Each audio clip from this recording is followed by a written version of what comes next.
నమస్తే. నేను సిరి. గరకపాటి నరసింహారావు. సో, ఈయన అసలు తన పేరు చెప్తేనే గరకపాటి అని చెప్పగానే మనకు ముందుగాల గుర్తొచ్చేది ఆయన ప్రవచనాలు. ఎంత బావుంటాయో అందరికీ తెలుసు. అయితే అనూహ్యంగా ఆయన అంటే జీవితంలో జరిగిన కొన్ని విషయాల గురించి ఒక ఆవిడ వీడియోలు పెట్టి ఏది జరిగిందో అవన్నీ చెప్పుకుంటూ రావడం జరిగింది. అయితే ఇప్పుడు తనేం చెప్తుందంటే ఇంకా చాలు ఇక్కడితోనే ఆపేద్దాం అని అంటుంది.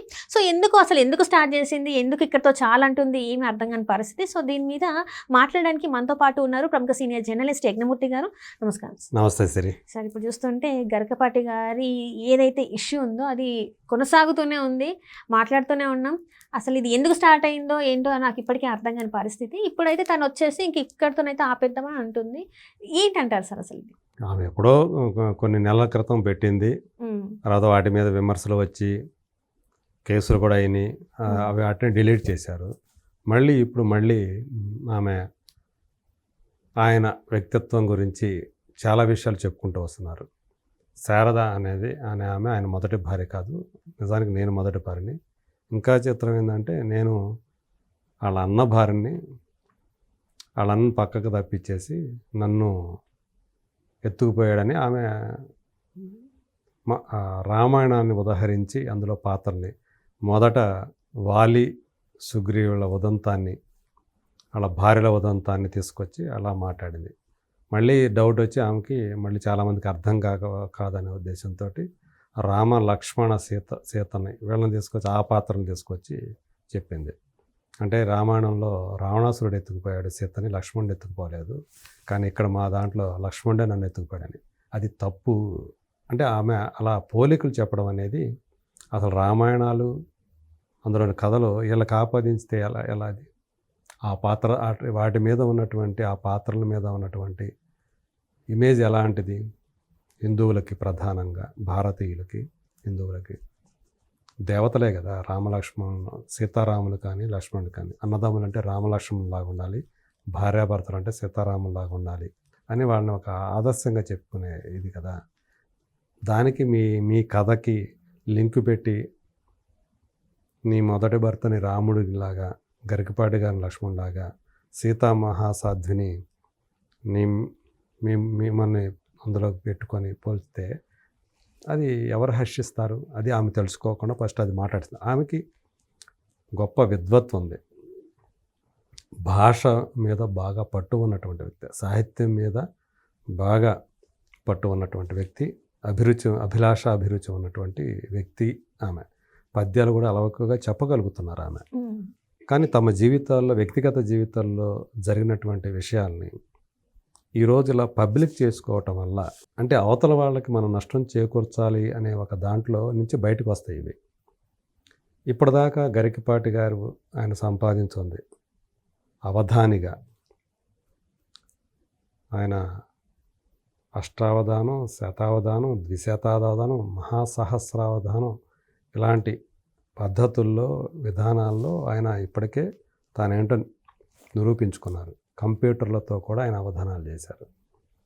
పద్మశ్రీ అవార్డు కూడా కేంద్ర ప్రభుత్వం నుంచి పొందారు. పౌర పురస్కారాన్ని కూడా పొందినటువంటి వ్యక్తి. ఇంకా ఆయన రాసిన ఇప్పుడు దాకా అయితే 14 పుస్తకాలు రాశారు ఆయన.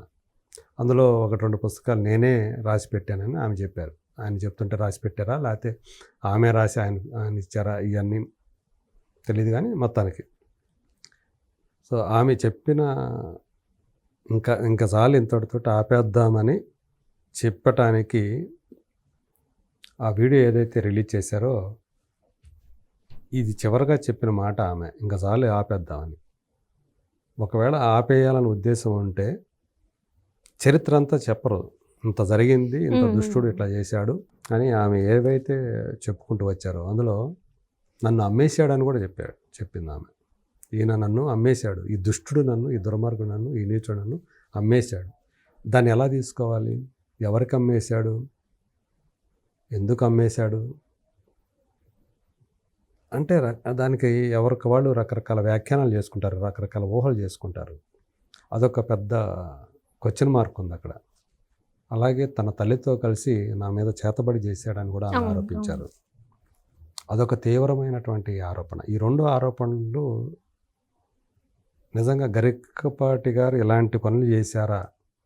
అంటే ఇప్పటివరకు మనం చూసింది ఒక టైప్ ఆఫ్ గరికపాటి గారిని. అంటే కుటుంబ విలువలు, వ్యవస్థలో ఎట్లా ఉండాలి, పిల్లలు ఎట్లా ఉండాలి, పెద్దలు ఎట్లా ఉండాలి, భార్యాభర్తలు ఎట్లా ఉండాలి, ఇట్లా ప్రతి ఒక్కరి గురించి మాట్లాడడం. అండ్ ప్రభుత్వాలు కూడా ఎలా ఉండాలి, సినిమా యాక్టర్లు ఎట్లా ఉండాలి, ఇంత చెప్పిన ఒక వ్యక్తి జీవితాన్ని ఒకటేసారి ఇట్లా రోడ్డు పైన పడే. అదే ఇప్పుడు అది అందులో ఎంత నిజం ఉంది ఏంటి అనేది ఇంకా మనకైతే తెలియదు కదా.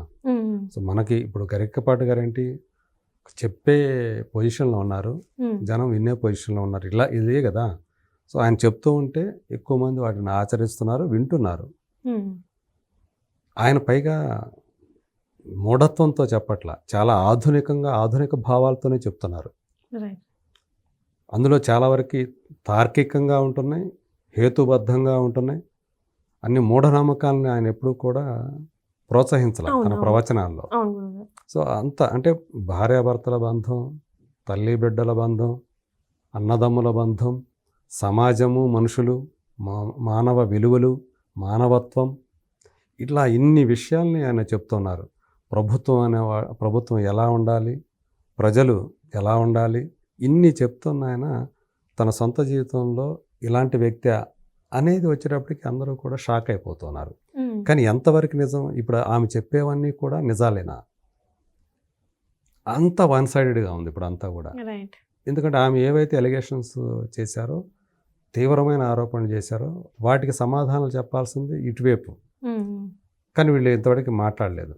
ఇవన్నీ కూడా దురుద్దేశపూర్వకంగా జరుగుతున్నాయని చెప్పి ఆయన తరపున ఒక టీము చెప్పుకుంటూ వస్తున్నారు. ఎవరైనా సరే మా గురించి, మా గురువుగారి గురించి కనుక తప్పుడు ప్రచారాలు చేస్తే సోషల్ మీడియాలో కానీ, యూట్యూబ్ ఛానల్లో కానీ తప్పుగా మాట్లాడినా, తప్పు చేసినా మేము వాళ్ళ మీద చర్యలు తీసుకుంటాం, న్యాయపరమైన చర్యలు చేసుకొని ఒక హెచ్చరిక జారీ చేశారు నిన్న.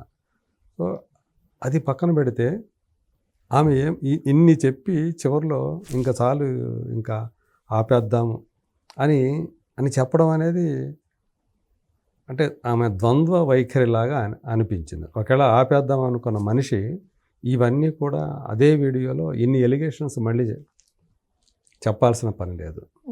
సో ఏదో ఒక ఆశించి ఆమె ఇదంతా చేస్తున్నారేమో అన్న ఒక అభిప్రాయానికి తావిచ్చేలాగా ఉంది. అలాగే శారద అనే ఆమెని వివాహం చేసుకున్నారు, కానీ పిల్లలు మాత్రం ఆమెకు పుట్టిన వాళ్ళు కాదు, నాకు పుట్టిన వాళ్ళని ఆమె చెప్పారు మొత్తం. మరి అదే ఆమెకు పుట్టిన ఒక కొడుకే ఆమె మీద కేసు పెట్టారు, క్రిమినల్ కేసు.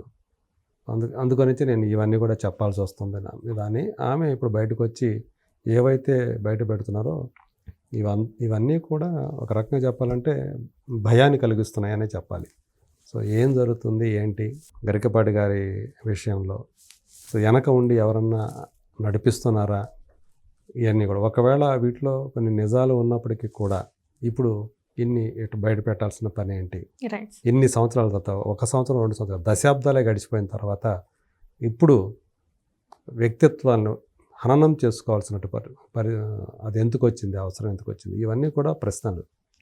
సో మరి చూద్దాం ఏం జరుగుతుంది ఏంటి. ఇప్పుడు దాకా ఆమె చేసిన ఎలిగేషన్స్కి గరికపాటి గారు ఆయన టీము ఏమన్నా సమాధానాలు చెప్తారా? మరి wait and see. Right. Thank you so much. Thank you.